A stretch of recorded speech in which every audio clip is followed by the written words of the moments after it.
রানীঘাটের জমিদার শারদাশঙ্কর বাবুদের বাড়ির বিধবা বধূটির পিতৃকুলে কেহ ছিল না।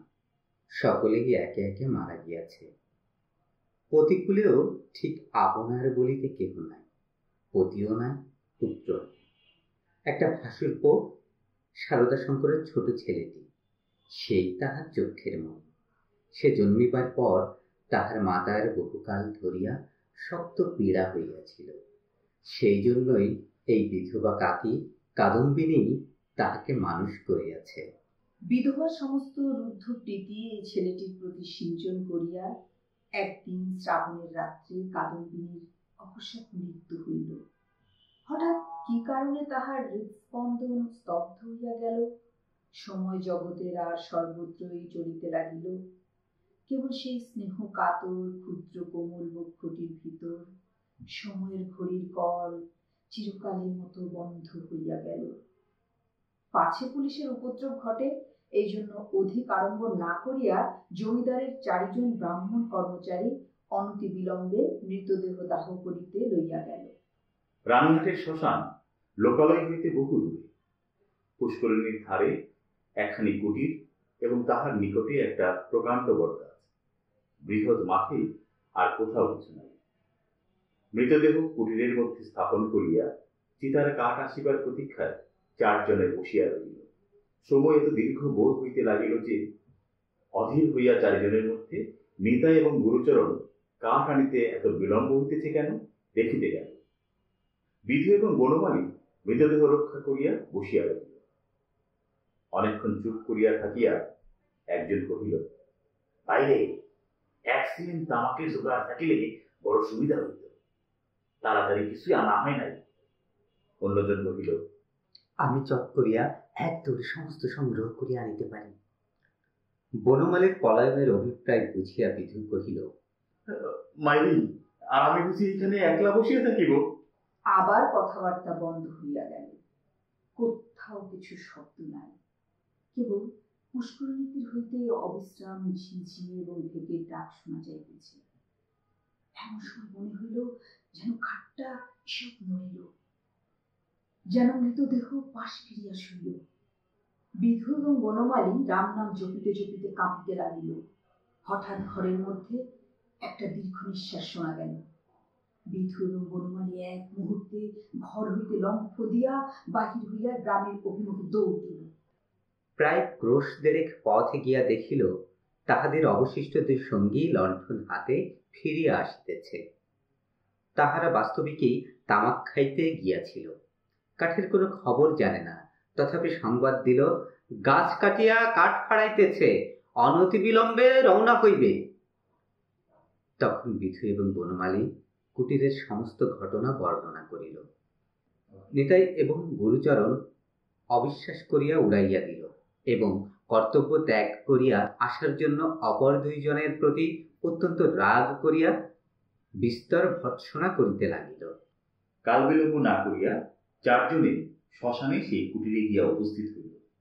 ঘরে ঢুকিয়া দেখিল মৃতদেহ নাই, শূন্য খাট পড়িয়া আছে। শারদাশঙ্কর সহজ লোক নহেন। তাহাকে এই ভূতের গল্প বলিয়া হঠাৎ যে কোনো সুফল পাওয়া যাইবে এমন সম্ভাবনা নাই। তখন 4 জনে বিস্তর পরামর্শ করিয়া স্থির করিল যে দাহকার্য সমাধা হইয়াছে, এরূপ খবর দেওয়াই ভালো। ভোরের দিকে যাহারা কাঠ লইয়া আসিল তাহারা সংবাদ পাইল বিলম্ব দেখিয়া পূর্বে কার্য শেষ করা হইয়াছে, কুটিরের মধ্যে কাঠ সঞ্চিত ছিল। এ সম্বন্ধে কাহারও সহজে সন্দেহ উপস্থিত হইতে পারে না, কারণ মৃতদেহ এমন কিছু বহুমূল্য সম্পত্তি নহে যে কেউ ফাঁকি দিয়া চুরি করিয়া লইয়া যাইবে। সকলেই জানেন, জীবনের যখন কোনো লক্ষণ পাওয়া যায় না, তখনও অনেক সময় জীবন প্রচ্ছন্ন ভাবে থাকে এবং সময় মতো পুনর্বার মৃতবৎ দেহে তাহার কার্য আরম্ভ হয়। কাদম্বিনীও পড়ে নাই। হঠাৎ কি কারণে তাহার জীবনের ক্রিয়া বন্ধ হইয়া গিয়েছিল। যখন সে সচেতন হইয়া উঠিল, দেখিল চতুর্দিকে নিবিড় অন্ধকার। চিরাভাস মতো যেখানে শয়ন করিয়া থাকে, মনে হইল এটা সেই জায়গা নহে। একবার ডাকিল, দিদি। কেহ সাড়া দিল না। প্রথমে মনে হইল বাড়ি ফিরিয়া যাইতে হইবে, কিন্তু তখনই ভাবিল, আমি তো বাঁচিয়া নাই, আমাকে বাড়িতে লইবে কেন? সেখানে যে অমঙ্গল হইবে। জীবরাজ্য হইতে আমি যে নির্বাসিত হইয়া আসিয়াছি, আমি যে আমার প্রেতাত্মা। তাই যদি না হইবে, তবে সেই অর্ধরাত্রে সারদা শঙ্করের সুরক্ষিত অন্তপুর হইতে এই দুর্গম শ্মশানে আসিল কেমন করিয়া? এখনো যদি তার অন্ত্যেষ্টিক্রিয়া শেষ না হইয়া থাকে, তবে দাহ করিবার লোকজন গেল কোথায়? সারদা শঙ্করের আলোকিত গৃহে তাহার মৃত্যুর শেষের মুহূর্ত মনে পড়িল। তাহার পরে এই বহু দূরবর্তী জনশূন্য অন্ধকার শ্মশানের মধ্যে আপনাকে একাকিনী দেখিয়া সে জানিল, আমি এই পৃথিবীর জনসমাজের আর কেহ নহি। আমি অতি ভীষণ অকল্যাণকারিণী, আমি আমার প্রেতাত্মা। এই কথা মনে উদয় হইবা মাত্রই তাহার মনে হইল তাহার চতুর্দিকে হইতে বিশ্ব নিয়মের সমস্ত বন্ধন যেন ছিন্ন হইয়া গিয়াছে। যেন তাহার অদ্ভুত শক্তি, অসীম স্বাধীনতা, যেখানে ইচ্ছা যাইতে পারে, যাহা ইচ্ছা করিতে পারে। এই অভূতপূর্ব নূতন ভাবের আবির্ভাবে উন্মত্তের মতো হইয়া হঠাৎ একটা দমকা বাতাসের মতো ঘর হইতে বাহির হইয়া অন্ধকার শ্মশানের উপরে দিয়া চলিল। মনে লজ্জা, ভয়, ভাবনা লেশ মাত্র রহিল না। চলিতে চলিতে চরম শ্রান্ত, দেহ দুর্বল হইয়া আসতে লাগিল। যখন ভোরের আলো অল্প অল্প দেখা দিয়াছে, তখন অদূরে লোকালয়ের বাঁশঝাড় হইতে দূরে একটা পাখির ডাক শোনা গেল। তখন তাহার কেমন ভয় করিতে লাগিল। পৃথিবীর সহিত জীবিত মানুষের সহিত এখন তার কিরূপ নতুন সম্পর্ক দাঁড়াইয়াছে সে কিছু জানে না। যতক্ষণ মাঠে ছিল, শ্মশানে ছিল, শ্রাবণ রজনীর অন্ধকারের মধ্যে ছিল, ততক্ষণ সে যেন নির্ভয় ছিল, যেন আপন রাজ্যে ছিল। দিনের আলোকে লোকালয় তাহার পক্ষে অতি ভয়ঙ্কর স্থান বলিয়া বোধ হইল। মানুষ ভূতকে ভয় করে, ভূত মানুষকে ভয় করে। মৃত্যু নদীর দুই পারে দুইজনের বাস। কাপড়ে কাদা মাখিয়া অদ্ভুত ভাবের বসে ও রাত্রি জাগরণে পাগলের মতো হইয়া কাদম্বিনীর যেরূপ চেহারা হইয়াছিল, তাহাতে মানুষ তাহাকে দেখিয়া ভয় পাইতে পারিত, এবং ছেলেরা বোধ হয় দূরে পালাইয়া গিয়া তাহাকে ঠেলা মারিত। সৌভাগ্যক্রমে একটি পথিক ভদ্রলোক তাহাকে সর্বপ্রথমে এই অবস্থায় দেখিতে পায়। সে আসিয়া কহিল, মা, তোমাকে ভদ্রকুলবধূ বলিয়া বোধ হইতেছে। তুমি এ অবস্থায় একলা পথে কোথায় চলিয়াছ? চলো মা, আমি তোমাকে ঘরে পৌঁছাইয়া দিই। তোমার বাড়ি কোথায় আমাকে বলো। কাদম্বিনী প্রথমে কোনো উত্তর না দিয়া তাকাইয়া রহিল। হঠাৎ কিছুই ভাবিয়া পাইল না। সে যে সংসারের মধ্যে আছে, তাহাকে যে ভদ্রকুলবধূর মতো দেখাইতেছে, গ্রামের পথে পথিক তাহাকে যে প্রশ্ন জিজ্ঞাসা করিতেছে, এই সমস্তই তাহার কাছে অভাবনীয় বলিয়া বোধ হইল। কাদম্বিনী চিন্তা করিতে লাগিল। শ্বশুর বাড়ি ফিরিবার কথা মনে স্থান দেওয়া যায় না, বাপের বাড়ি তো নাই। তখন ছেলেবেলার সইকে মনে পড়িল। সই যোগমায়ের সহিত যদিও ছোটবেলা হইতে দিচ্ছে, তথাপি মাঝে মাঝে চিঠিপত্র চলে। একের সময় রীতিমতো ভালোবাসার লড়াই চলিতে থাকে। কাদম্বিনী জানাইতে চাহে ভালোবাসা তাহার দিকেই প্রবল। যোগমায়া জানাইতে চাহে কাদম্বিনী তাহার ভালোবাসার যথোপযুক্ত প্রতিদান দেয় না। কোন সুযোগে একবার উভয়ের মিলন হইতে পারিলে যে একদণ্ড কেহ কাহাকে চোখের আড়াল করিতে পারিবে না, এ বিষয়ে কোনো পক্ষেই সন্দেহ ছিল না। কাদম্বিনী ভদ্রলোকটাকে কহিল, নিশিন্দাপুরের শ্রীপতি চরণবাবুর বাড়ি যাইব। পথিক কলিকাতায় যাইতেছিলেন। নিশিন্দাপুর যদিও নিকটবর্তী নহে, তথাপি তাহার গম্যপথেই পড়ে। তিনি স্বয়ং বন্দোবস্ত করিয়া কাদম্বিনীকে শ্রীপতিচরণবাবুর বাড়ি পৌঁছাইয়া দিলেন। দুইশয়ের মিলন হইল। প্রথমে চিনিতে একটু বিলম্ব হইয়াছিল, তারপরে বাল্যসাদৃশ্য উভয়ের চক্ষে ক্রমশই প্রস্ফুটিত হইয়া উঠিল। যোগমায়া কহিল, ওমা, আমার কি ভাগ্য, তোমার যে দর্শন পাইব এমন তো আমার মনেই ছিল না। কিন্তু ভাই, তুমি কি করিয়া আসিলে? তোমার শ্বশুরবাড়ির লোকেরা যে তোমাকে ছাড়িয়া দিল। কাদম্বিনী চুপ করিয়া রহিল, অবশেষে কহিল, ভাই, শ্বশুরবাড়ির কথা আমাকে জিজ্ঞাসা করিও না। আমাকে দাসীর মতো বাড়ির এক প্রান্তে স্থান দিও, আমি তোমাদের কাজ করিয়া দিব। যোগমায়া কহিল, ওমা, সে কি কথা? দাসীর মতো থাকিবে কেন? তুমি আমার সই, তুমি আমার। এমন সময় শ্রীপতি ঘরে প্রবেশ করিল। কাদম্বিনী খানিকক্ষণ তাহার মুখের দিকে তাকাইয়া ধীরে ধীরে ঘর হইতে বাহির হইয়া গেল।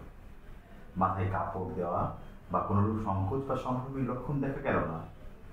পাছে তাহার সইয়ের বিরুদ্ধে শ্রীপতি কিছু মনে করে, এজন্য ব্যস্ত হইয়া যোগমায়া নানা রূপে তাহাকে বুঝাইতে আরম্ভ করিল। কিন্তু এতই অল্প বুঝাইতে হইল এবং শ্রীপতি এত সহজে যোগমায়ার সমস্ত প্রস্তাবে অনুমোদন করিল যে যোগমায়া মনে মনে বিশেষ সন্তুষ্ট হইল না। কাদম্বিনী সইয়ের বাড়িতে আসিল, কিন্তু সইয়ের সঙ্গে মিশিতে পারিল না। মাঝে মৃত্যুর ব্যবধান। আত্মসম্বন্ধে সর্বদা একটা সন্দেহ এবং চেতনা থাকিলে পরের সঙ্গে মেলা যায় না।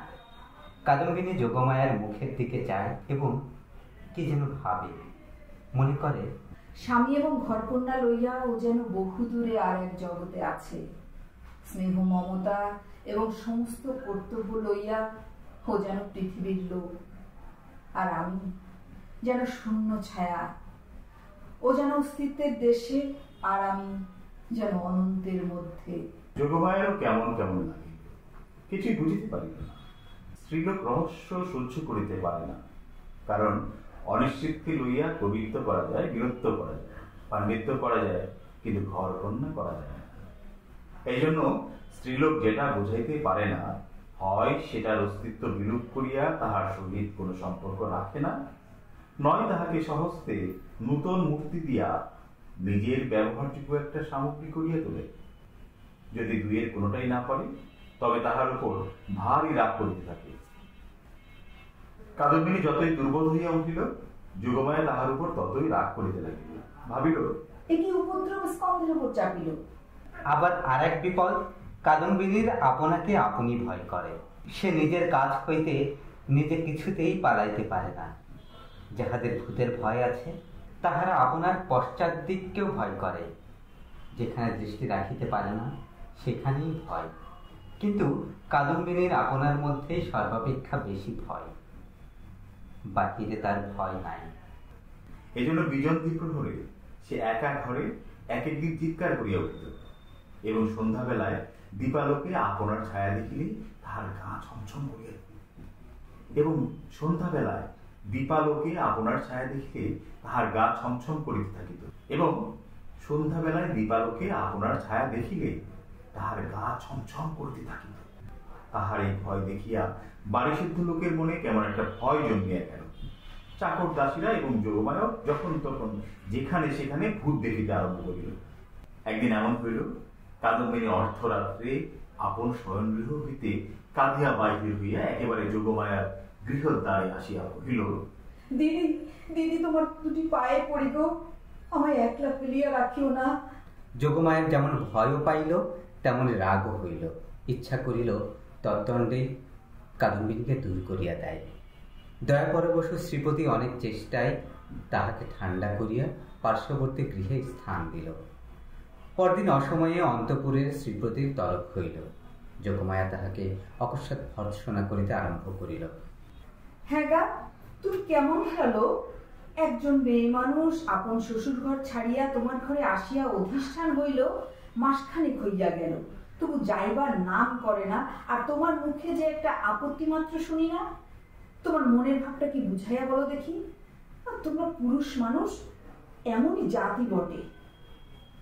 বাস্তবিক সাধারণ স্ত্রী জাতির পরে পুরুষ মানুষের একটা নির্বিচার পক্ষপাত আছে, এবং সেজন্য স্ত্রী লোকেরাই তাহাদিগকে অধিক অপরাধী মনে করে। নিঃসহায় অথচ সুন্দরী কাদম্বিনীর প্রতি শ্রীপতির করুণা যে যথোচিত মাত্রার চেয়ে কিঞ্চিত অধিক ছিল, তাহার বিরুদ্ধে তিনি যোগমায়ার গাত্র স্পর্শপূর্বক শপথ করিতে উদ্যত হইলেও তাহার ব্যবহারে তাহার প্রমাণ পাওয়া যাইত।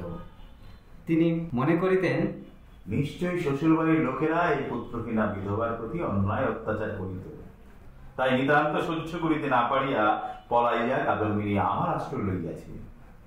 যখন ইহার মা বাপ কেহই নাই, তখন ইহাকে কি করিয়া ত্যাগ করি। এই বলিয়া তিনি কোনরূপ সন্ধান লইতে ক্ষান্ত ছিলেন এবং কাদম্বিনীকেও এই অপ্রীতিকর বিষয়ে প্রশ্ন করিয়া ব্যথিত করিতে তাহার প্রবৃত্তি হইত না। তখন তাহার স্ত্রী তাহার অসাড় কর্তব্য বুদ্ধিকে নানা প্রকার আঘাত দিতে লাগিল। কাদম্বিনীর শ্বশুর বাড়িতে খবর দেওয়া যে তাহার গৃহের শান্তি রক্ষার পক্ষে একান্ত আবশ্যক, তাহা তিনি বেশ বুঝিতে পারিলেন। অবশেষে স্থির করিলেন, হঠাৎ চিঠি লিখিয়া বসিলে ভালো ফল নাও হইতে পারে। অতএব রানীঘাটে তিনি নিজে গিয়া সন্ধান লইয়া যাহা কর্তব্য স্থির করিলেন। শ্রীপতি তো গেলেন। এদিকে যোগমায়া আসিয়া কাদম্বিনীকে কহিল, সই, এখানে তোমার আর থাকা ভালো দেখাইতেছে না, লোকে বলিবে কি? শ্রীপতিতে গেলেন। এদিকে যোগমায়া আসিয়া কাদম্বিনীকে কহিল, সই, এখানে তোমার আর থাকা ভালো দেখাইতেছে না, লোকে বলিবে কি? কাদম্বিনী গম্ভীর ভাবে যোগমায়ার মুখের দিকে তাকাইয়া কহিল, লোকের সঙ্গে আমার সম্পর্ক কি? যোগমায়া কথা শুনিয়া অবাক হইয়া গেল, কিঞ্চিৎ রাগিয়া কহিল, তোমার না থাকে আমাদের তো আছে, আমরা পরের ঘরের বধূকে কি বলিয়া আটক করিয়া রাখিব? কাদম্বিনী কহিল, আমার শ্বশুর ঘর কোথায়? যোগমায়া ভাবিল, মরণ পোড়া কপালে বলে কি? কাদম্বিনী ধীরে ধীরে কহিল, আমি কি তোমাদের কেহ? আমি কি এই পৃথিবীর? তোমরা হাসিতেছ, কাঁদিতেছ, ভালোবাসিতেছ, সবাই আপন আপন লইয়া আছো, আমি তো কেবল চাহিয়া আছি। তোমরা মানুষ আর আমি ছায়া। বুঝিতে পারি না ভগবান আমাকে তোমাদের এই সংসারের মাঝখানে কেন রাখিয়াছেন। তোমরাও ভয় করো পাছে তোমাদের হাসি খেলার মধ্যে আমি অমঙ্গল আনি। আমিও বুঝিয়া উঠিতে পারি না তোমাদের সঙ্গে আমার কি সম্পর্ক। কিন্তু ঈশ্বর যখন আমাদের জন্য আর কোনো স্থান গড়িয়া রাখেন নাই, তখন কাজে কাজেই বন্ধন ছিড়িয়া যায়, তবু তোমাদের কাছে ঘুরিয়া ঘুরিয়া বেড়াই। এমনই ভাবে চাহিয়া কথাগুলো বলিয়া গেল যে যোগমায়া কেমন একরকম করিয়া মোটের উপরে একটা কি বুঝিতে পারিল, কিন্তু আসল কথাটা বুঝিল না, জবাবও দিতে পারিল না, দ্বিতীয়বার প্রশ্ন করিতেও পারিল না। অত্যন্ত ভারগ্রস্ত গম্ভীর ভাবে চলিয়া গেল। আমি কি তোমাদের কেহ? আমি কি এই পৃথিবীর? তোমরা হাসিতেছ, কাঁদিতেছ, ভালোবাসিতেছ, সবাই আপন আপন লইয়া আছো, আমি তো কেবল চাহিয়া আছি। তোমরা মানুষ আর আমি ছায়া। বুঝিতে পারি না ভগবান আমাকে তোমাদের এই সংসারের মাঝখানে কেন রাখিয়াছেন। তোমরাও ভয় করো পাছে তোমাদের হাসি খেলার মধ্যে আমি অমঙ্গল আনি। আমিও বুঝিয়া উঠিতে পারি না তোমাদের সঙ্গে আমার কি সম্পর্ক। কিন্তু ঈশ্বর যখন আমাদের জন্য আর কোনো স্থান গড়িয়া রাখেন নাই, তখন কাছে কাছেই বন্ধন ছিড়িয়া যায়। তোমাদের কাছেই ঘুরিয়া ঘুরিয়া বেড়াই, ঘুরিয়া ঘুরিয়া বেড়াই। রাত্রি প্রায় যখন 10টা, তখন শ্রীপতি রানীঘাট হইতে ফিরিয়া আসিলেন। মুষলধারে বৃষ্টিতে পৃথিবী ভাসিয়া আসিতেছে।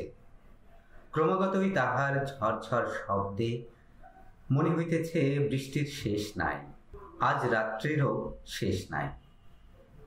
যোগমায়া জিজ্ঞাসা করিলেন, কি হইল? সে অনেক কথা, পরে ভেবে। কাপড় ছাড়িয়া আহার করিলেন এবং তামাক খাইয়া শুইতে গেলেন। ভাবটা অত্যন্ত চিন্তিত। যোগমায়া অনেকক্ষণ কৌতূহল দমন করিয়াছিলেন। শয্যায় প্রবেশ করিয়াই জিজ্ঞাসা করিলেন, কি শুনিলে বলো?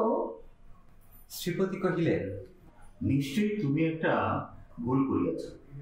শুনিবা মাত্র যোগমায়া মনে মনে ঈষৎ রাগ করিল। মেয়েরা কখনোই ভুল করে না, যদি বা করে কোনো সুবুদ্ধি পুরুষে সেটা উল্লেখ করা কর্তব্য হয় না। যোগমায়া কিঞ্চিৎ উষ্ণ হবে কহিলেন, কি রকম শুনি? শ্রীপতি কহিলেন, যে স্ত্রী লোকটিকে তোমার ঘরে স্থান দিয়েছ সে তোমার সই কাদম্বিনী নহে। এমন তোর কথা শুনিলে সহজে রাগ হইতে পারে, বিশেষত নিজের স্বামীর মুখে শুনিলে তো কথাই নেই। যোগমায়া কহিলেন, আসলে আমি জানি না, তোমার কাছ হইতে জিনিয়া লইতে হইবে, কি কথা শ্রী। ফলে কথার স্ত্রী লইয়া কোনরূপ তর্ক হইতেছে না, প্রমাণ দেখিতে হইবে। যোগমায়ের সই কাদম্বিনী যে মারা গিয়াছে তাহাতে কোনো সন্দেহ নাই। যোগমায়া কহিলেন, ওই শোনো, তুমি নিশ্চয় একটা গোল পাকাইয়া আসিয়াছ। কোথায় যাইতে কোথায় গিয়াছ, কি শুনিতে কি শুনিয়াছ তাহার ঠিক নাই। তোমাকে নিজে যাইতে কে বলিল?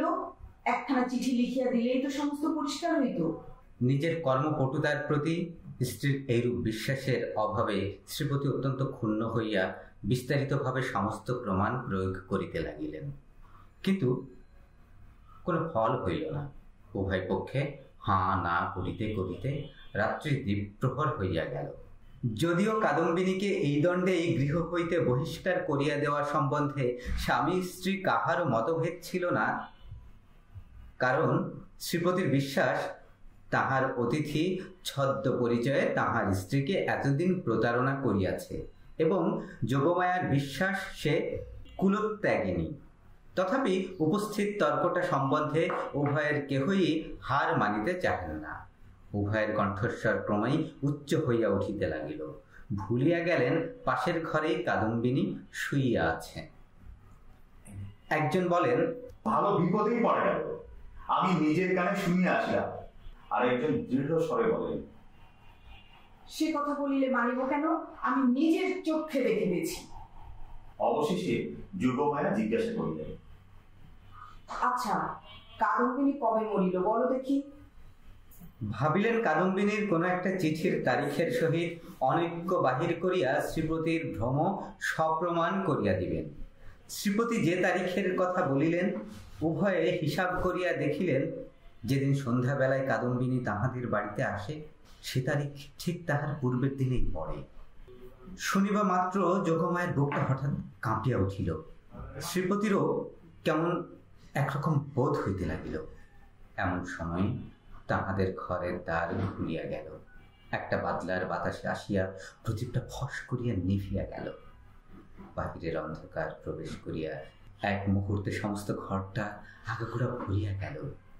কাদম্বিনী একেবারে ঘরের ভিতরে আসিয়া দাঁড়াইল। তখন রাত্রে 2:30 প্রহর হইয়া গিয়াছে। আচ্ছা, কাদম্বিনী কবে মরিল বলো দেখি। ভাবিলেন কাদম্বিনীর কোনো একটা চিঠির তারিখের সহিত অনৈক্য বাহির করিয়া শ্রীপতির ভ্রম সপ্রমাণ করিয়া দিবেন।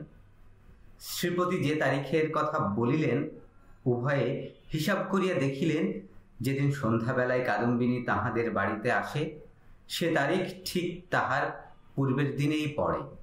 শুনিবা মাত্র যোগমায়ের বুকটা হঠাৎ কাঁপিয়া উঠিল। শ্রীপতিরও কেমন একরকম বোধ হইতে লাগিল। এমন সময়ে তাহাদের ঘরের দ্বার খুলিয়া গেল। একটা বাদলার বাতাস আসিয়া প্রদীপটা ফস করিয়া নিবিয়া গেল। বাহিরের অন্ধকার প্রবেশ করিয়া এক মুহূর্তে সমস্ত ঘরটা আগাগোড়া ভরিয়া গেল। কাদম্বিনী একেবারে ঘরের ভিতরে আসিয়া দাঁড়াইল। তখন রাত্রি 2:30 প্রহর হইয়া গিয়াছে। বাহিরে অবিশ্রাম বৃষ্টি পড়িতেছে। কাদম্বিনী কহিল, সই, আমি তোমার সেই কাদম্বিনী, কিন্তু এখন আমি আর বাঁচিয়া নাই, আমি মরিয়া আছি। যোগমায়া ভয়ে চিৎকার করিয়া উঠিলেন। শ্রীপতির বাক্স্ফূর্তি হইল, কিন্তু আমি মরিয়াছি ছাড়া তোমাদের কাছে আর কি অপরাধ করিয়াছি? আমার তো ইহলোকেও স্থান নাই, পরলোকেও স্থান নাই। ওগো, আমি তবে কোথায় যাইব? আমি তবে কোথায় যাইব? তীব্র কণ্ঠে চিৎকার করিয়া যেন এই গভীর বর্ষা নিশীথে সুপ্ত বিধাতাকে জাগ্রত করিয়া জিজ্ঞাসা করিল, ওগো, আমি তবে কোথায় যাইব? এই বলিয়া মূর্ছিত দম্পতিকে অন্ধকার ঘরে ফেলিয়া বিশ্বজগতে কাদম্বিনী আপনার স্থান বুঝিতে গেল। কাদম্বিনী যে কেমন করিয়া রানীহাটে ফিরিয়া গেল তাহা বলা কঠিন। কিন্তু প্রথমে কাহাকেও দেখা দিল না।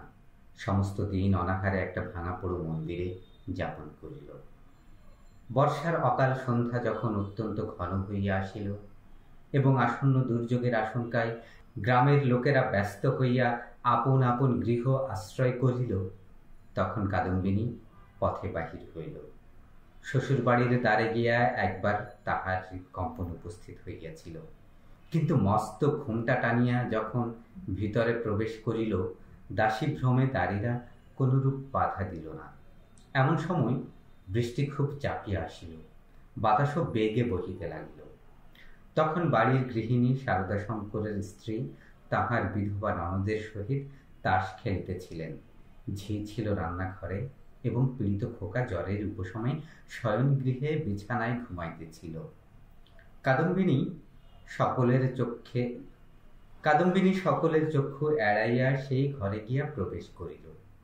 সে যে কি ভাবিয়া শ্বশুর বাড়ি আসিয়াছিল জানি না, সে নিজেও জানে না, কেবল এইটুকু জানে যে একবার খোকাকে চক্ষে দেখিয়া যাইবার ইচ্ছা। তাহার পর কোথায় যাইবে, কি হইবে, সে কথা সে ভাবেও নাই। দীপালোকে দেখিল রুগ্ন শীর্ণ খোকা হাত মুঠো করিয়া ঘুমাইয়া আছে। দেখিয়া উত্তপ্ত হৃদয় যেন তৃষাতুর হইয়া উঠিল। তাহার সমস্ত বালাই লইয়া তাহাকে একবার বুকে চাপিয়া না ধরিলে বাঁচা যায়। আর তাহার পর মনে পড়িল, আমি নাই, ইহাকে দেখিবার কে আছে? ইহার মা সঙ্গ ভালোবাসে, গল্প ভালোবাসে, খেলা ভালোবাসে। এতদিন আমার হাতে ভার দিয়াই সে নিশ্চিন্ত ছিল। কখনো তাহাকে ছেলে মানুষ করিবার কোনো দায় পোহাইতে পারে নাই। আজ ইহাকে কে তেমন করিয়া যত্ন করিবে? এমন সময় খোকা হঠাৎ পাশ ফিরিয়া অর্থনিদ্রিত অবস্থায় বলিয়া উঠিল, কাকিমা জল দে, মরিয়া যাই। সোনা আমার, তোর কাকিমাকে এখনো ভুলিস নাই। তাড়াতাড়ি পুজো হইতে জল গড়াইয়া লইয়া খোকাকে বুকের উপর তুলিয়া কাদম্বিনী তাহাকে জলপান করাইল। তাড়াতাড়ি পূজা হইতে জল গড়াইয়া লইয়া খোকাকে বুকের উপর তুলিয়া কাদম্বিনী তাহাকে জলপান করাইল। যতক্ষণ ঘুমের ঘোর ছিল, চিরাভ্যাস মতো কাকিমার হাত হইতে জল খাইতে খোকার কিছুই আশ্চর্য বোধ হইল না। অবশেষে কাদম্বিনী যখন বহুকালের আকাঙ্ক্ষা মিটাইয়া তাহার মুখ চুম্বন করিয়া তাহাকে আবার শুয়াইয়া দিল, তখন তাহার ঘুম ভাঙিয়া গেল এবং কাকিমাকে জড়াইয়া ধরে জিজ্ঞাসা করিল, কাকিমা, তুই মরে গিয়েছিলি? হ্যাঁ খোকা। আবার তুই খোকার কাছে ফিরে এসেছিস? আর তুই মরে যাবি নে? ইহার উত্তর দেওয়ার পূর্বে একটা গোল বাঁধিল। ঝি এক বাটি সাগু হাতে করিয়া ঘরে প্রবেশ করিয়াছিল। হঠাৎ বাটি ফেলিয়া মাগো বলিয়া আছাড় খাইয়া পড়িয়া গেল। চিৎকার শুনিয়া তাস ফেলিয়া গিন্নি ছুটিয়া আসিলেন। ঘরে ঢুকিতেই তিনি একেবারে কাঠের মতো হইয়া গেলেন, পলাইতেও পারিলেন না। মুখ দিয়ে একটা কথাও শুনিল না। এ সকল ব্যাপার দেখিয়া খোকারও মনে ভয়ের সঞ্চার হইল। সে কাঁদিয়া বলিয়া উঠিল, কাকিমা, তুই যা। কাদম্বিনী অনেকদিন পরে আজ অনুভব করিয়াছে যে সে মরে নাই। সেই পুরাতন দ্বার ঘর, সেই সমস্ত, সেই খোকা, সেই স্নেহ তাহার পক্ষে সমান জীবন্ত ভাবে আছে। মধ্যে কোনো বিচ্ছেদ, কোনো ব্যবধান জন্মায় নাই। সইয়ের বাড়ি গিয়া অনুভব করিয়াছিল বাল্যকালের সে মরিয়া গিয়াছে। সইয়ের বাড়ি গিয়া অনুভব করিয়াছিল বাল্যকালের সে সই মরিয়া গিয়াছে। খোকার ঘরে আসিয়া বুঝিতে পারিল খোকার কাকিমা তো এক তিলও মরে নাই। ব্যাকুল ভাবে কহিল, দিদি, তোমরা আমাকে দেখিয়া কেন ভয় পাইতেছ? এই দেখো, আমি তোমাদের সেই তেমনি আছি। গিন্নি আর দাঁড়াইয়া থাকিতে পারিলেন না, মূর্ছিত হইয়া পড়িয়া গেলেন। ভগ্নীর কাছে সংবাদ পাইয়া শারদা শঙ্কর বাবু স্বয়ং অন্তঃপুরে আসিয়া উপস্থিত হইলেন। তিনি জোর হস্তে কাদম্বিনীকে কহিলেন, ছোট বৌমা, এইটি তোমার উচিত হয়? সতীশ আমার বংশের একমাত্র ছেলে, উহার প্রতি কেন দৃষ্টি দিতেছ? আমরা কি তোমার পর? তুমি যাওয়ার পর হইতে ও প্রতিদিন শুকাইয়া যেতেছে। উহার ব্যায়ামও আর ছাড়ে না, দিন রাত কেবল কাকিমা কাকিমা করে। যখন সংসার হইতে বিদায় লইয়াছ, তখন এই মায়াবন্ধন ছিড়িয়া যাও। আমরা তোমার যথোচিত সৎকার করিব। তখন কাদম্বিনী আর সইতে পারিল না, তীব্র কণ্ঠে বলিয়া উঠিল, ওগো, আমি মরি নাই গো, মরি নাই। আমি কেমন করিয়া তোমাদের বুঝাইব? আমি মরি বলিয়া কাঁসার বাটিটা ভূমি হইতে তুলিয়া কপালে আঘাত করিতে লাগিল। কপাল ফাটিয়া রক্ত বাহির হইতে লাগিল। তখন বলিল, এই দেখো আমি বাঁচিয়ে আছি। সারদা শঙ্কর মূর্তির মতো দাঁড়াইয়া রহিলেন। খোকা ভয়ে বাবাকে ডাকিতে লাগিল। দুই মূর্ছিতা রমণী মাটিতে পড়িয়া রহিল। তখন কাদম্বিনী, ও গো, আমি মরি নাই গো, মরি নাই গো, মরি নাই বলিয়া চিৎকার করিয়া ঘর হইতে বাহির হইয়া সিঁড়ি বাহিয়া নামিয়া অন্তঃপুরের পুষ্করিণীর জলের মধ্যে গিয়া পড়িল। সারদা শঙ্কর উপরের ঘর হইতে শুনিতে পাইলেন ঝপাস করিয়া একটা শব্দ হইল। সমস্ত রাত্রি বৃষ্টি পড়িতে লাগিল। তাহার পরদিন সকালেও বৃষ্টি পড়িতেছে, মধ্যাহ্নেও বৃষ্টির বিরাম নাই। কাদম্বিনী মরিয়া প্রমাণ করিল সে মরে নাই।